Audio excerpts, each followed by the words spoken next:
Police কাকা, আপনি আমার বাবাকে ছেড়ে দেন। আপনি তো ভালো করে জানেন যে আমার বাবা নির্দোষ, আমার বাবা কোনো দোষ করেনি। আমার বাবা নাইলে একটা বিয়ে করেছিল, সেই মেয়েটা ভাত খায়নি বলে চলে গিয়েছে, তাই বলে আমার বাবাকে এইভাবে মার্ডার কেস লাগিয়ে জেলে ভরে দিলেন আপনারা। প্লিজ কাকা, ও ছেড়ে দেন না। দিনে কবাসি গাঁজা খাস তুই? গাঁজা খাই না তো কাকা আমি। কি রে বাড়া, গাঁজা খাই না মানে? সত্যি বলছি কাকা, ও গাঁজা খায় না কবে? কেলা চুদার বাল, গাঁজা যখন খাই না তখন তো তোর এইটুকু বোঝা উচিত। আমি বলছি রে বাড়া, তুই চুপ। আমাদের কাজ হচ্ছে আসামিকে ধরে এনে থানায় ভরা, উকিলের কাজ হচ্ছে জজের সাথে ফাইটিং করে আসামিকে ছাড়ানো। আমার কাছে এসে কোনো লাভ হবে খেপা চুদা? দামি একটা ভালো উকিল ধরগা, দিয়ে তোর বাপকে জামিন করানোর ব্যবস্থা করগা। তো বড় আমি তো ধুই জানলেন। কি রে সুইরের বাচ্চা, পুলিশের সামনে বাড়া বাড়া বড় হয়ে গেছে। বাবার আবেগে এসব কথাগুলো বলে ফেলছে, যদিও আপনিই ধরে এনেছেন সেদিন আপনার কাছে বারে বারে আসছি, আপনি ছেড়ে দিলে ভালো হতো। তুই আবার কোন গুদির ভাই রে? গাল দেন না কাকা বাবু। তোর গাল দিলাম আমি? এই বোকা চুদার বেটা। চুপ ভাই, চুপ চুপ।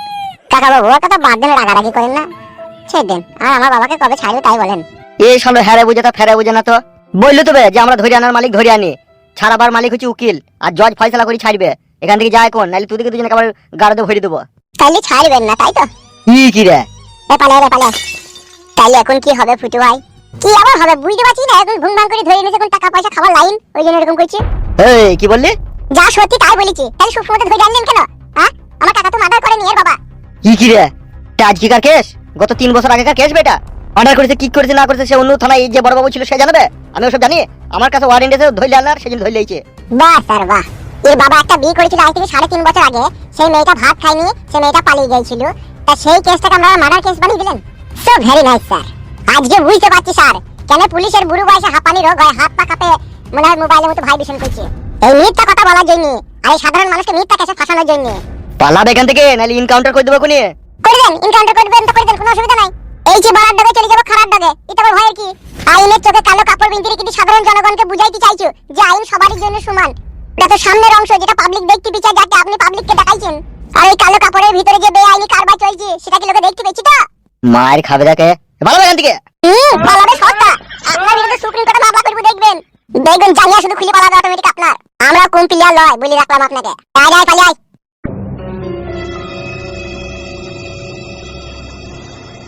শালা বাপ বলে দয়া করো, আর বেটা আমায় শাসিয়ে যায়। ঠিক আছে বেটা, আজকে তোর বাবাকে রাত 12টার সময় রিমান্ড দিতে পুঙাতে গরম সিদ্ধ ডিমটা আমিই ভরবো।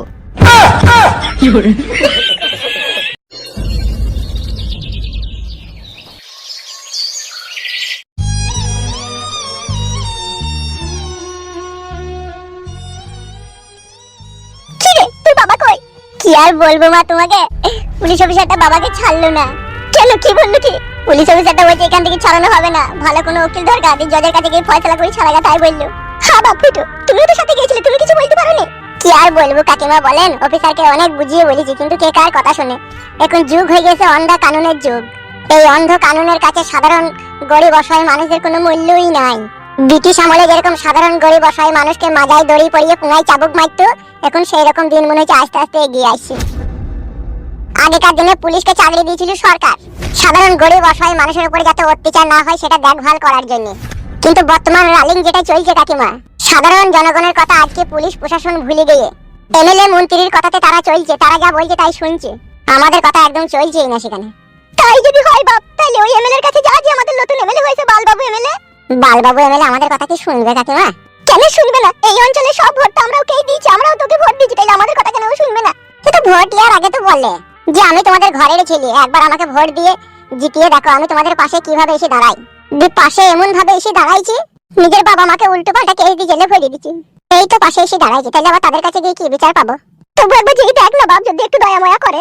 চোরে ফালতে চো, একবার যেই দেখিছ। তুমি শুধু চলো মা, নাইলে না রে বন্ধু, না কাকিমাকে যেতে হবে না, তো আর আমি চো। বেশ তাহলে চো, আয়।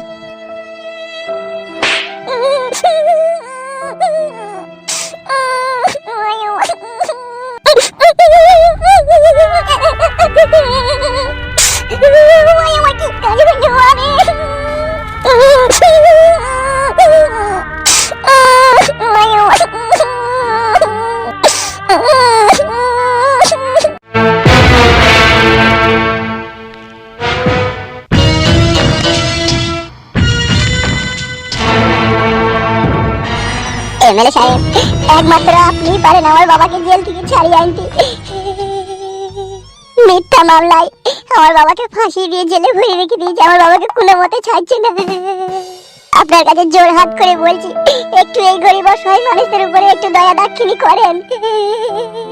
হাত নামা, হাত নামা। এতদিন তোরা যাকে ক্ষমতার চেয়ারে বসিয়ে রেখে দিয়েছিলি, এতদিন যাকে ভোট দিয়ে এসেছিলি, আজ তার কাছে কেন যাচ্ছিস না? এমএলএ সাহেব, গ্রামে থাকতে হলে ভোট দিতে হয়, ভোট দিয়েছি, তাই বলি কি আমরা এমএলএ সাহেবের লোক বলেন? আমরা কখনোই ওর লোক ছিলাম না। কিন্তু ভোট তো তোরা গরম পার্টিতে দিয়েছিস। ভোট দেওয়ার সাথে কি সাথ? ভোট তো একটা সাধারণ জনগণ যাকে খুশি তাকে দিতে পারে। কিন্তু আপনি যে জনগণের প্রতিনিধি, আপনি যে এমএলএ, আপনার কাছে সবাই আসবে সাহায্যের জন্য, আর সবাইকে আপনাকে সাহায্য করতে হবে। ও সোনাচাঁদ পিতলা ঘুঘু, আমরা ওইভাবে একদিন জনগণের পায়ে হাতে ধরে ভোট চাইতে গেছিলাম। 14 বছর কেউ ভোট দেয়নি আমাদেরকে। আজকে ভগবানের আশীর্বাদে ইভিএম মেশিনে এক একটা মানুষ প্রতি 4-5টা করে ভোট পড়েছে। এখানে শুধু পাবলিকই আমাদেরকে জিতায়নি, এখানে ভগবানও আমাদেরকে সাহায্য করেছে। চিলাচুদা, আগেকার দিনগুলো মনে করতে হয়। একদিন দাদার হাত আর একদিন দিদির হাত। মার খেচা খাচ্ছি। এমএলএ বালবাবু সাহেব, আপনি গরিব অসহায় মানুষ দেখলি মজা করছেন? মজা তোদের সাথে? কখনোই না, কখনোই না। ওরা আমার দেশের শান্ত শিষ্ট নাগরিক। তোদের প্রতি যদি কখনো অন্যায় হয়, কখনো জুলুম হয়, অবশ্যই এই এমএলএ বালবাবু তোদের পাশে দাঁড়াবে। আমার বাবাকে ছাড়িয়ে দিলে চিরকৃতজ্ঞ থাকবো আমি আপনার কাছে। ওকে ওকে, রিল্যাক্স, কুল ডাউন। তোর বাবাকে অবশ্যই ছাড়াবো আমি, চিন্তা করি না, চিন্তা করিস না, বুঝলি? আর দেখেন এমএলএ সাহেব, ইয়ার বাবার একটা ঘুগনি মুড়ির দোকান ছিল, সেটাকেও ভেঙে দিয়েছে। ইয়ার বাবার খেতে পেছনে বাড়িতে বসে আছে। দেখুন, একটু হেল্প করেন। তাই নাকি? জি এমএলএ সাহেব। এ কই রে নেরা? এই তো দাদা, আপনার পেছনে আমি। আচ্ছা, সেই গানটা গা দেখিনি একবার, এদিকে শোনাতে একবার। ঠিক আছে দাদা, ঠিক আছে। যা কিছু পেয়েছি আমি তা আমার না, চিঠি যেন এসে গেছে ভুল ঠিকানায়, খুঁজে পাওয়া যাবে না তো হারালো যে কুল, ভুল সবই ভুল।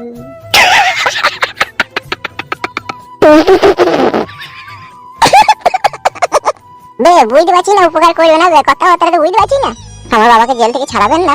অফকোর্স, অবশ্যই। সে যেহেতু একটা দেশের সচেতন নাগরিক, কেন তাকে ছাড়াবো না? অবশ্যই ছাড়াবো। এখন তুই যা। এমএলএ বালবাবু, সবই বুঝতে পারছি গো, কিন্তু কিছু করার নাই। ভাই কি বুঝতে পারছি? তোকে বলিনি ভাই, চুপ কর, আমি এমএলএ শব্দ বলছি। বললাম তো রে, ছাড়াবো। যাই কোন এখান থেকে। যাচ্ছি যাচ্ছি, যাওয়ার আগে আমরাও একটা গান বলে যাই আপনার সামনে। मौका मिलेगा तो हम बताएंगे तुम्हें कितना प्यार करती है सनम, दिल अपना चीर के हम दिखा देंगे। আরে খাইতাই সুরের বাচ্চা। দাদা বাবু, খবরদার ওর বাবাকে আপনি ছাড়বেন না। আরে আমিই তোকে জেলে পাঠিয়েছি, আমি ওকে জেল থেকে ছাড়াবো, তোরা ভাবলি কি করে? এখনো 22 জনাকে আমি জেলে ভরে পচাবো, তবেই আমার শান্তি মনে। বড় ভাইজান, আজকে আমাদের কি অবস্থা, কি হচ্ছে তা একটু খোঁজ খবর রেখেছো তুমি? আজকে আমরা রাস্তা দিয়ে বেরোতে পারছি না, লোকে আগে বাজে কথা বলে আমাদেরকে অপমান করার চেষ্টা করছে, আমাদের উপরে চড়ার হয়ে এগিয়ে আসছে। প্লিজ এমএলএ বিকাশ দত্ত সাহেব, আপনি একটা কিছু করুন, না হলে এইভাবে আমাদের বাঁচার কোনো মানেই হয় না। চুপ করে থাকবেন না বড় ভাই, কিছু তো একটা বলুন। আজকে আমরা অসহায় হয়ে পড়েছি, আমাদের পেছনে কেউ নাইকো। আজ 14-15 দিন ঘরের ভিতরে ভরা আছি, রাস্তা দিয়ে বেরোতেও পারছি না। কিছু তো একটা ব্যবস্থা করুন, আপনার জন্যই তো আমরা সবকিছু করেছি। What the hell you bloody bastard? Who's the backing you lose? কোনো ক্ষমতা নাই আমার হাতে আজকে, সব ক্ষমতার বিসর্জন দিয়েছে সাধারণ জনগণ আমার কাছ থেকে কেড়ে নিয়ে। আমরা পার্টি অফিসগুলো ভেঙে দিচ্ছি, সেগুলোকে আটকানোর ব্যবস্থা করুন। এগুলো যে আমরা কত কষ্ট করে করেছি। সুরের বাচ্চা, বাপের টাকায় পার্টি অফিস করেছিলাম আমরা, না জমি বিক্রি করে এনে পার্টি অফিস করেছিলাম বে? কেন্দ্রীয় কাছ থেকে টাকা নিয়ে এসে পার্টি অফিস তৈরি করেছিলাম বে? আর সেই কেন্দ্রীয় সরকারের ভান্ডারে কার টাকা জমা হয় জানিস? কার টাকা জমা হয়? সরকারের। বোকাচোদা সুরের বাচ্চা, আজকে আমার সাথে 26 বছর রাজনীতি করছিস, তুই এটুকু জানি না কোথায় কিভাবে টাকাগুলো আসে? সরকারের মারাচ্ছিস তো? এসব সাধারণ জনগণের টাকা, ট্যাক্সের টাকা কেন্দ্রীয় সরকারের কাছে জমা হয়, সেখান থেকে আবার আমাদের কাছে আসে, সেই টাকা নিয়ে আমরা পার্টি অফিস তৈরি করি। তাই পার্টি অফিসে সাধারণ জনগণের সবারই অধিকার আসে। কাল আমি ক্ষমতায় ছিলাম, তাই তোরা পার্টি অফিসে যা ইচ্ছা তাই করেছিস। আজকে নিরীহ পার্টি ক্ষমতায় এসে তারা পার্টি অফিসে যা ইচ্ছা তাই করবে। এখানে রাগ করা তো কোনো প্রশ্ন উঠে যাবে? বড় ভাই, আপনার কথাবার্তা কিন্তু কেমন ঘোলা ঘোলা লাগছে, আপনাকে মনে হচ্ছে আমি ঘুষ টুস আবার ওইদিকে আবার খাননি তো? কি রে কি কি রে, মানে এতদিন আমরা ক্ষমতায় ছিলাম, আমরা যা ইচ্ছা তাই করেছি, আমাদের পার্টি অফিসে যেমন তাই করেছি। আজকে অন্য পার্টির লোক এসে পার্টি অফিস দখল করে নিচ্ছে, আপনি প্রতিবাদ করবেন নাকি আপনি আবার আমাদেরকে গরম দেখাইছেন কেন বড়া? এই মানেটা কি বড়া? এই বড়া আপনি ঘুষ খেয়েছেন? সাদা কুকুর কে বুঝারে, নাইলে এর পেটে করে মারবো আমি। বুঝেছি বুঝেছি বড় ভাই। বে কালো কুকুর, তুই বাড়া কি বুঝাবি কি আমাকে? আমি সব বুঝি রে বড়া, তুমি আমার বাড়া বুঝো। হে বাড়া আমাকে ছোড়া। বে বুকাচুদা, আমাদের পাড়ার পার্টি অফিস কারা দখল করছে? আমাদের পাড়ার লোকই করছে। তাহলে বুকাচুদা একটা জিনিস বুঝতো, আমাদের পাড়ার লোক আমাদের পার্টি অফিস দখল করেছে। আমরা তো 12 বছর ওই পার্টি অফিসে আমরা দখলদারি চালালাম, আমাদের তো রাজত্ব চললো। এবার ওরা কিছুদিন চালাক না, এটা আবার রাগ করার কি আসবে? সাধারণ জনগণের আমাদেরকে ভালো লাগেনি তাই আমাদেরকে উল্টিয়ে দিয়েছে, এটা কোনো অসুবিধা নাই তো। আবার যেদিনকে তার নিজের ভুল জনগণ বুঝতে পেরে আবার আমাদেরকে ক্ষমতায় নিয়ে আসবে, সেদিনকে আবার কি হবে জানিস তো? সেদিনকে ওই একতলা পার্টি অফিসটাকে 2 তলা করবো, নিচেতে মদ আর মাংস খাবার, উপরে মেইলে ফুর্তি ফাত্তা করবো। অত চিন্তা কিসের বে? কষ্ট কর না, যতদিন না আমরা ক্ষমতায় না আসি। যে যা বলছি বলুক বে, অত কান করি না বে, বাল মুকুচুদা, বুঝি না কেন তো? তাই বলে মা বোন তুলি গাল দেবে নাকি? গান মারাচ্ছিস নাকি? এমএলএ সাহেব টাকা খেয়েছে, এমএলএ সাহেব গাল খাবে, আমরা কিসের লেগে গাল খাবো? গুদমারানি ভাইয়ের পেটে চাকু মেরে ডেরেনে ফেলে দেয় তো। আবার বৈদ্য বাচ্চা বৈদ্য মুঞ্জি খুব বেশি বুঝে ভাই। একটা কোনো শব্দ করবি না, চুপচাপ থেকে যা। জনগণের কাছে যদি ভালো হইতে চাস, আমাদের উপর অত্যাচার করবে তবেই তো জনগণ বুঝতে পারবে যে রে বাবারে এর আবার কি পার্টিরে বাড়া, এইদিকে মাইছে। মায়ে খাওয়া ভালো, মাই দিয়া ভালো লাগে, বুঝলি বোকাচোদা? চুপ। কথা থেকে বলে জানিস তো, ধৈর্যের ফল অনেক মিষ্টি হয়, একটু ধৈর্য রাখ। দেশ তখনই ভালো চলে যখন সাধারণ জনগণ তার নিজের ইচ্ছার মতো দুনিয়াতে জীবন যাপন করতে পায়। আর সেই সাধারণ মানুষকে যখন সব দিক দিয়ে সরকার যখন বাধা দেয়, তখন মানুষ তীব্র বিরক্ত হয়ে যায়। তা আজকে এই নিরীহ পার্টি সব জিনিসকে জনগণকে বাধা দিচ্ছে। এই বাঁধা পেটি পেটি যেদিন মানুষ রেগে যাবে না, সেদিনকে বুঝবি ঠেলা। সেদিনকে সুপ্রিম কোর্টের আদালতে কোনো রায় হবে না, সেদিন জনতাকে আদালতে রায় হবে, বুঝলি তো? জনতা যা বলবে তাই হবে, তার কারণ পাবলিকই হচ্ছে আসল সরকার। তাহলে এখন লোকে যে যা বলছে তাই এখন কান পেতে শুনবো নাকি? অবশ্যই। এখন দু চারটা যদি চাপিয়েও দেয়, তাও সেটা খেয়েই থাকবি, কোনো রকম হামলা করার চেষ্টা করবি না। বেশ তাই হবে, আপনি যা বলবেন তাই হবে। এমএলএ বিকাশ দত্ত সাহেব ভিতরে আছেন নাকি? কে? আমি উৎপল মন্ডল। কি হলি কি? কালকে নিরীহ পার্টির লোকরা এসে সব ঘর বাড়ি ভেঙে দিয়ে যাওয়ার। তা এইখানে কাইতে হয়েছে কিসে লেগে? থানাতে যাও। থানাতে কোনো কথা শুনছে না। কি বলছো কাকা? কেন শুনছে না? বড় বাবু বলছে তোদের এতদিন যে হত্যা কর্তা ছিল, যার কথাই তোরা চলতিল, যার কথাই তোরা উঠতিল, যার কথাই তোরা বসতিল, তার কাছে যায় এখানে বেশি গাড় মারাই না, গাড়ে গুতি দেবো, তাই বলছি। কোন অফিসে ছিল থানাতে? বাল ঠাকরা বিক্রম।